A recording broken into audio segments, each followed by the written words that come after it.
The story was told to my grandfather by his friend while serving in the Vietnam War. This is going to be told in the point of view of my grandfather's friend. Before I was drafted, I was working on a farm in Alabama. All my life I've been working on a farm with family and friends.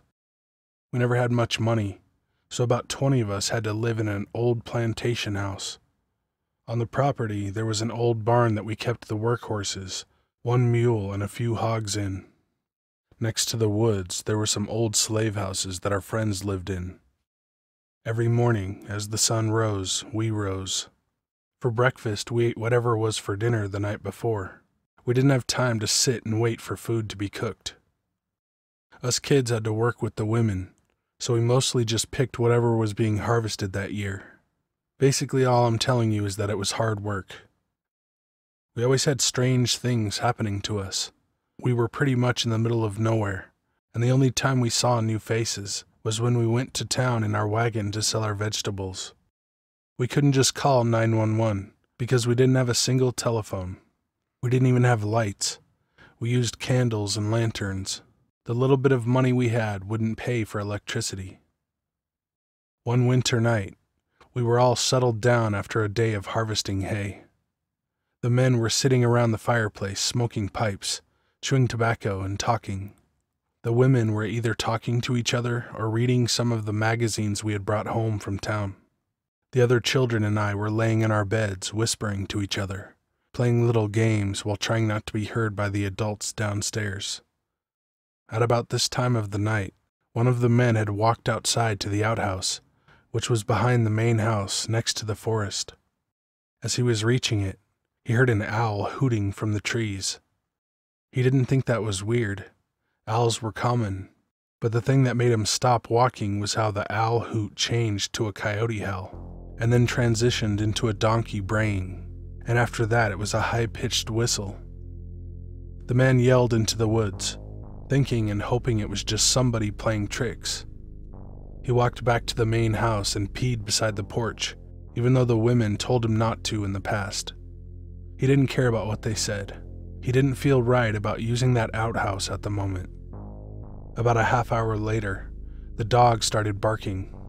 The men shrugged it off, thinking it was just barking at a deer or something. But the barking got worse, almost sounding like the dog was barking at an intruder. And then, just as suddenly as the dog started barking, it stopped. The men knew something was up, and the women knew too. So a few of the men went outside to check on the dog. When they found the dog behind the barn, its belly was ripped open, and its tongue seemed to be bitten off. They knew a coyote didn't do this, nor a bobcat.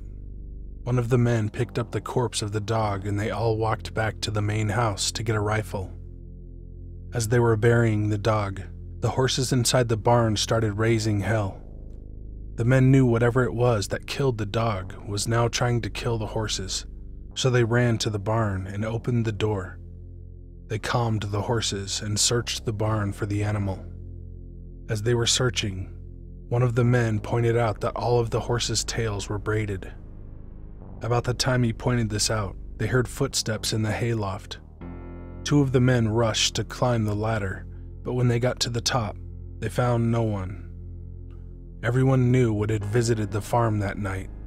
Witches are known to braid the tails of horses, and it's known for them to make weird sounds to draw in their prey. This is a story that I'll never forget.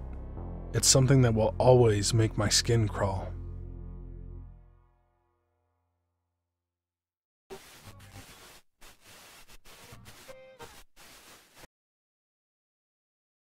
A couple of years ago, my friend booked a hotel room for his birthday party. A couple of friends suggested I grab my Ouija board from my trunk so we could have a little session and spice up the party.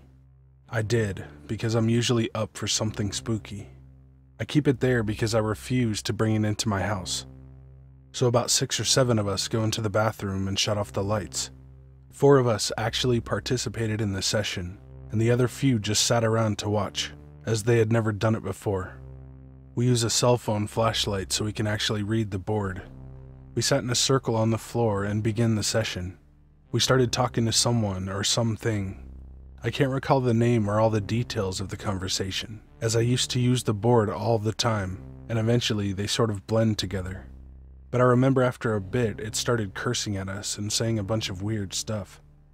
I remember that it started naming some dead celebrities, saying we could meet them if we switched sides with whatever we were talking to. Honestly, not the worst thing I've gotten from the board. This is where it gets really weird.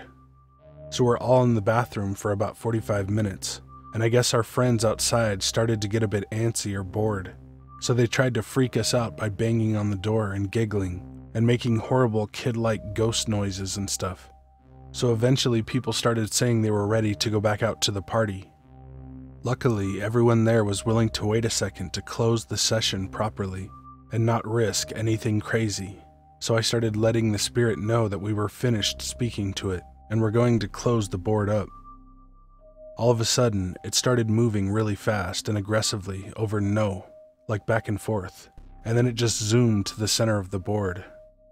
Now just me as a person, I don't take well to being told what to do, or asking for permission, or anything like that.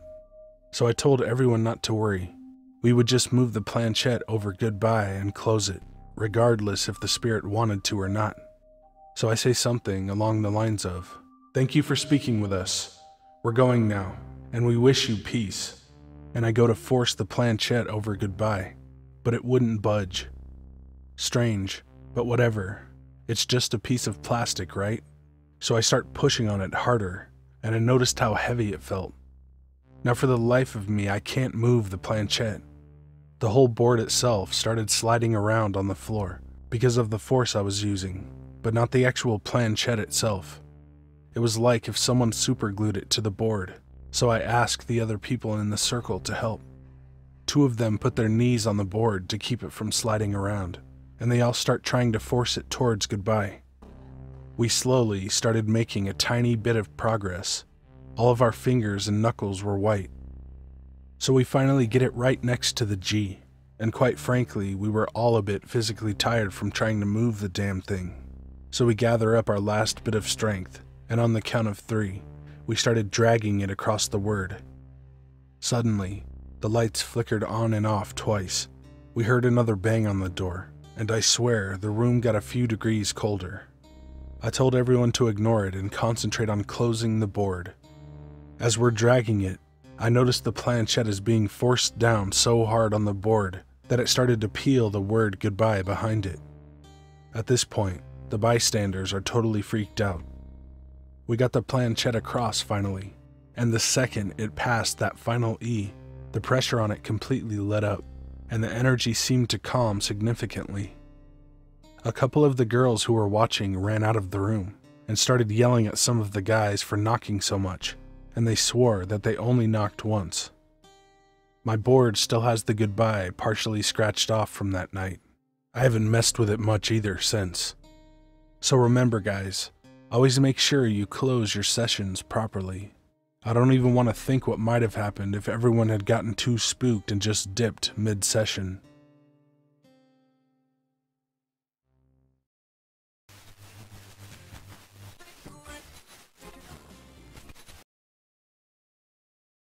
I've probably heard this story a million times, and probably told it in equal measure. It's a story about me, but it's not my story. It's my aunt's story. I myself have vague memories about this happening. I would have been about 6 at the time. I remember a dream. I remember having an imaginary friend called Sonny, but that's about it. My aunt, Maura, who wasn't my aunt by blood, was married to my Uncle John, who was my father's older brother. Every Sunday she would go to the graveyard to put fresh flowers on the grave of her parents and clean it up. One Sunday, she decided to bring me along with her to help her out. As she was cleaning the grave, I turned to her and asked if Sonny was buried here. These are her words, by the way. She said she dropped whatever was in her hand from the shock of it. She asked who Sonny was, and I told her it was my friend who I dream about. She asked me what he looks like. I told her it's a boy in a gray suit who carries a brown book with him. She then asked about the dreams. I told her I was here in the graveyard and someone was being buried. The boy in the gray suit was standing next to me, holding his brown book. I said I turned and asked him who was getting buried. He turned to me and said that he was being buried and that his name was Sonny, and then I would wake up. It turned out that Sonny was my grandfather's older brother, who had died when he was 12 in a swimming accident when they were on holiday in a place called Kilkee. Kilkee is a seaside town in Ireland. It's a beautiful place. Now the thing about it was Sonny was never talked about. Nobody would have ever met him because my grandfather was still very young himself when it happened.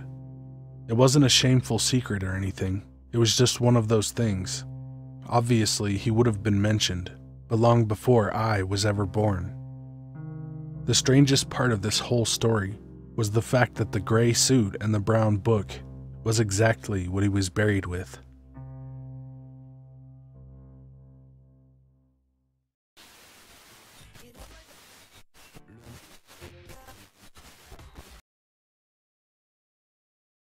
This incident occurred sometime in the fall of 2006.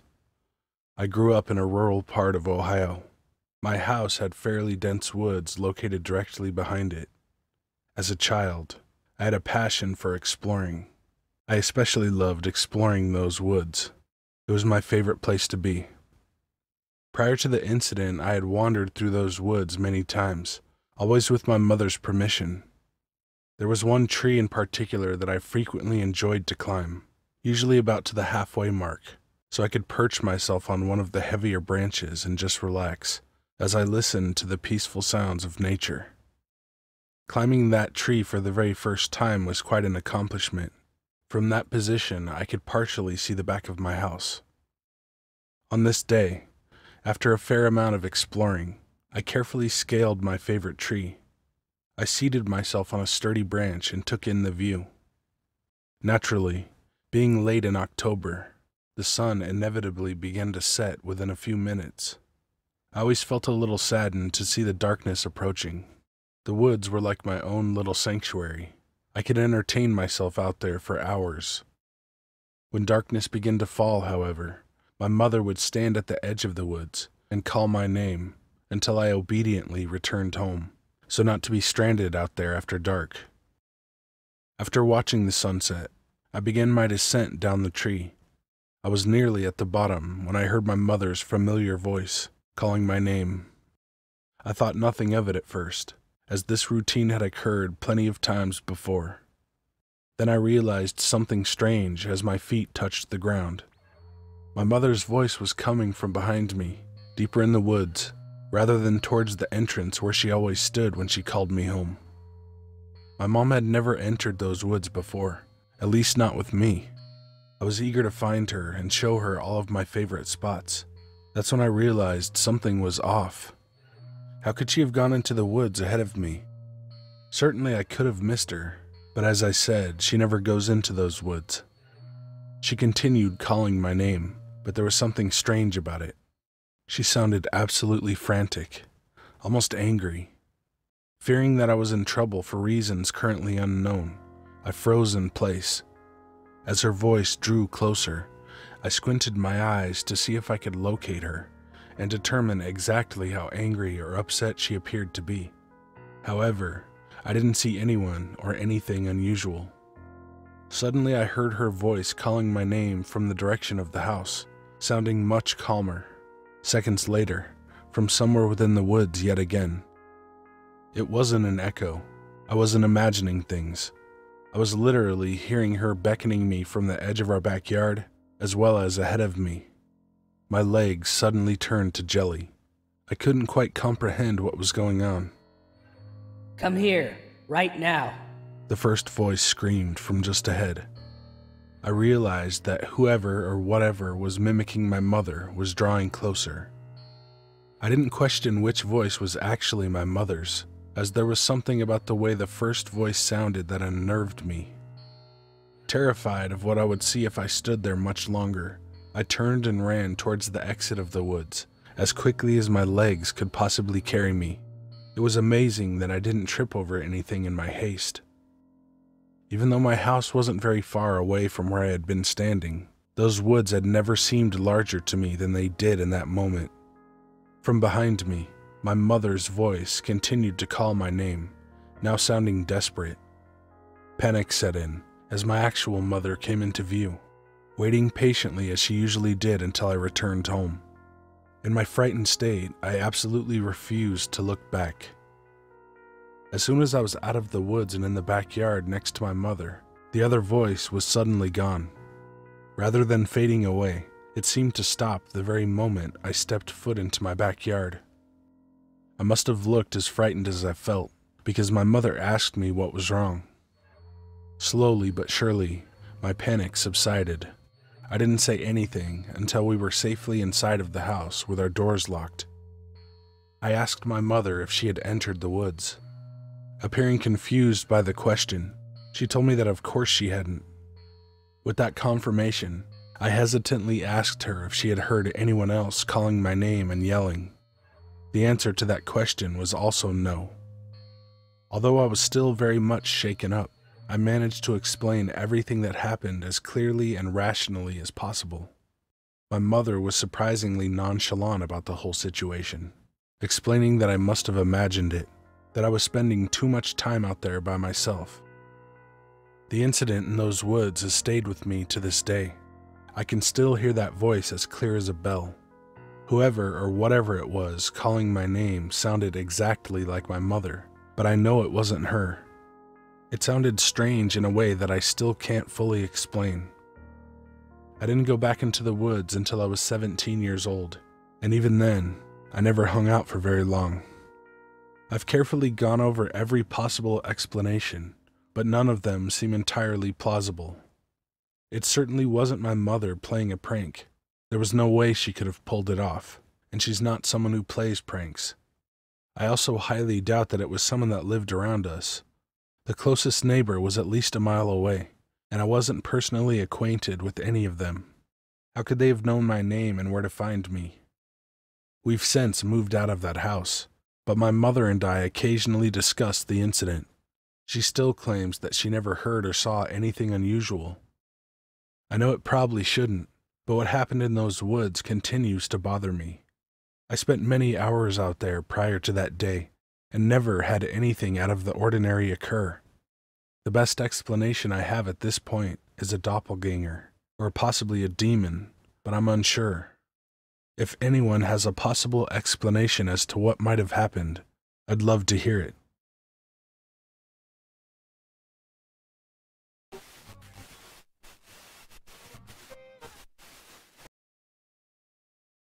When I was little, about 7 or 8, my mom and stepdad used to take me with them to visit a friend. The adults hung out in this guy's garage, and I had to play with the other kids outside. The only time we went into the actual house is if someone had to go to the bathroom. I would never go in there by myself. I always wanted my mom to go with me. The house was kind of old. The bathroom was at the top of the stairs, and I remember it being really fun because there was one of those stair lift chairs, and sometimes we got to ride it up to the bathroom. The chair belonged to the guy's mother, who lived there with him. She was very old, with all white hair, and she always sat on the sofa in the living room across from the bottom of the stairs, watching TV. She never spoke or looked at you when you came in. I always assumed that she was deaf or senile. A couple of years ago, I was talking to my mom about this guy's house, and how creeped out I was to go in there alone. I told my mom, and there was always that old lady sitting there in the living room. She never looked at us, and it was creepy.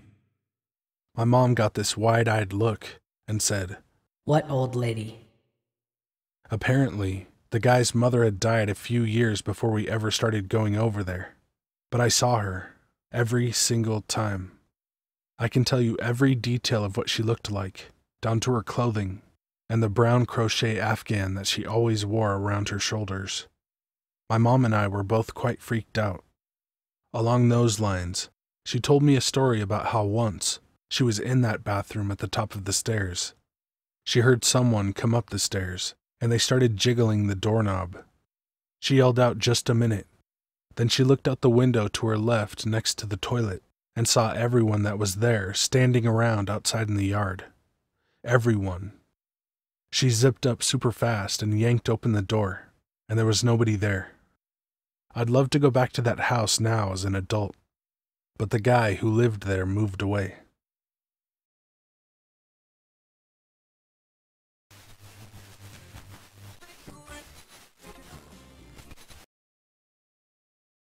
This happened to me when I was around 15 years old. I still have no idea why it happened or what it meant, but even now it impacts me, and I'm 22 years old. Right next to my house growing up, there was a long gravel road that led up to a cemetery on the hill. Right at the top of the hill, just before the cemetery, there was a house. This is important for later. Anyway, I spent a lot of time in this cemetery. I would walk or ride my bike up the gravel road and spend hours there, walking around or sitting under the trees, being so content with the wind and the silence, and I just generally felt calm and safe there. Much of my family is buried there as well. There were a few creepy things that happened every once in a while, but nothing too major and nothing alarming. A quick dart of a shadow behind some trees, or a faint giggle. I never felt threatened or scared, even though I'm a huge scaredy cat. What happened on this one particular day would scar me for life. I jumped on my bike and began riding up towards the cemetery, like any other day. When I began nearing the incline where the gravel turned to pavement, just before I could see the cemetery poking up, I saw smoke. Strange, I thought. I continued to ride, and immediately saw that the entire hillside next to the cemetery, just outside of the fence surrounding it, was on fire, engulfed totally in flames. I raced over, dropped my bike, and walked up to the fire. I could feel the heat from the flames, so hot, and I heard it crackling. The flames were low to the ground, almost as though they had become the grass itself. My first thought was that they must have been burning brush or something, and it had just gotten out of hand. In a panic, I jumped back on my bike and frantically began to ride back towards my house.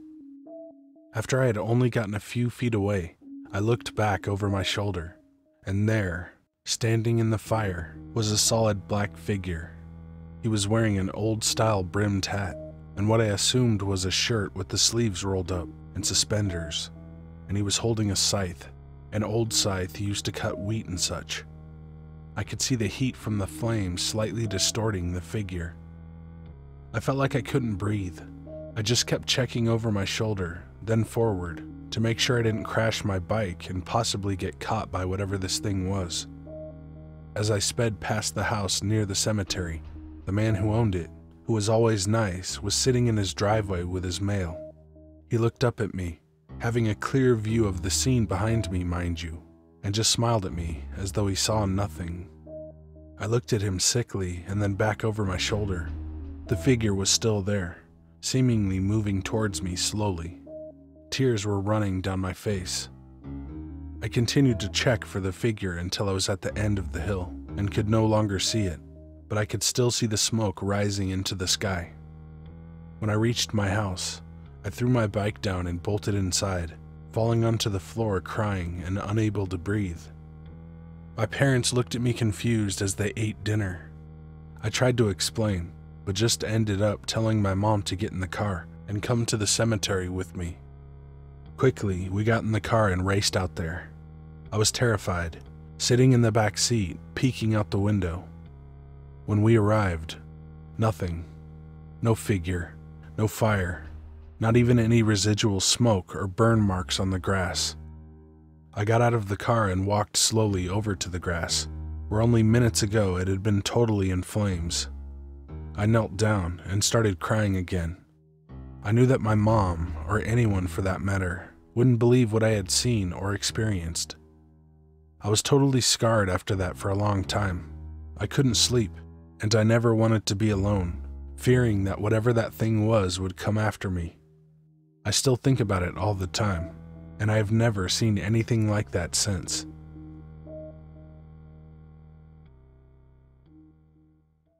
Hey guys and ladies, thanks for watching. My email, my shirts, and my Patreon are down in the description. Almost everything I do on here that I put a lot of effort into gets demonetized. And the extra cool part is that they don't tell me. So it'll be like, all of a sudden, and I don't know if really this is that, but my views will come to a screeching halt, and then I'll look, and it'll have the yellow marker on it, limited or no ads. I mean, I got an email one time, but every time I'm like, oh, while I'm getting it ready and putting it up, I'm like, oh, I haven't been marked yet. And then they just do it later anyway. And I know it'd probably be smarter to just bow down to it. And people tell me, well, why don't you just not say that stuff? But there's just something inside of me that's like, fuck that, man. They're not gonna control me. It's like, oh no, he said some bad words. Well, the people who wrote the story put the bad words. And if some story has fuck 20 times, I'm gonna cut it down. I just feel like I could do that. I could not swear. But I just feel like I would be disappointed in myself or something. So I just don't know if I can do it. But I got something to say about bad words, and then we'll get into the skit. That words are just words. It's like the emotional outburst you're having is really what should be frowned upon or whatever. It's like my dad, he'll say, "Daggone it." And that's no different than "God damn it." It's the same outburst. Or I had this buddy who was a Mormon. I dated his sister. And their family would say, "Beans." You know? It's like if you kick a table, if you stub your toe on a table leg, it doesn't matter if you say beans or if you say shit or whatever. The word is innocent, really. It's what's behind it. Like you could make up your own word. It's the same outburst. So anyway, who gives a shit? Also, I want you guys to do me a favor and watch the last video I did. It's called Symbiosis.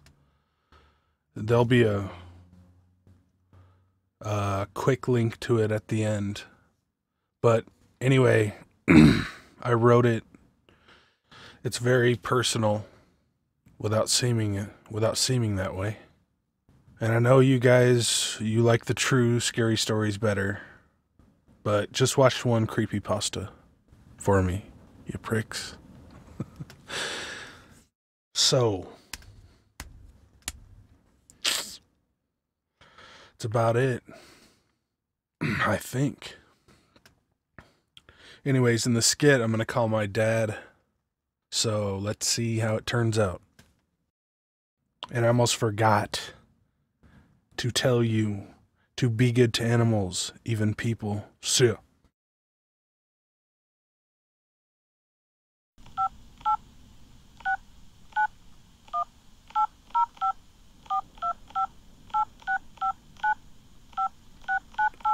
My dad's got a long-distance phone number.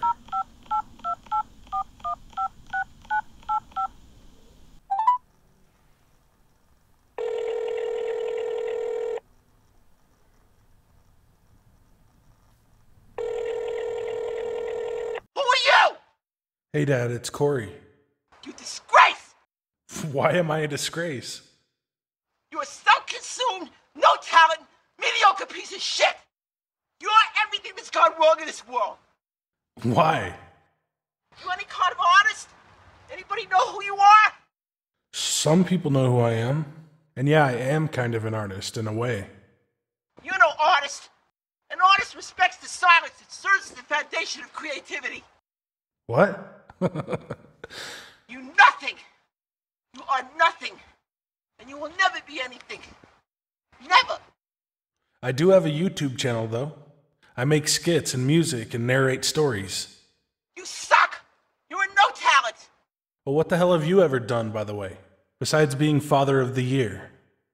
I want Bob Dylan up on stage. Okay? Okay. I knew the Grateful Dead from 1966. Sucker! All right, Dad. You're really awesome, but I'm gonna go. How dare you? How dare you? Shame on you. Goodbye. Now, how could you not love a guy like that? Ja, snäma, bergsbes, herish. Too legit to quit. Yeah. Why would I have that fucking song stuck in my head? Huh? Why would I? I haven't heard it for 20 years. This guy keeps saying, quite frankly. What was it? Is it the birds out there? Are you mad? What are they doing? She's all fucking pissed. You better go see. What are they doing? Hey, they're trying to talk to your daddy. They want some food. She really gets mad about that. I think they want me to give them some food or something. You know?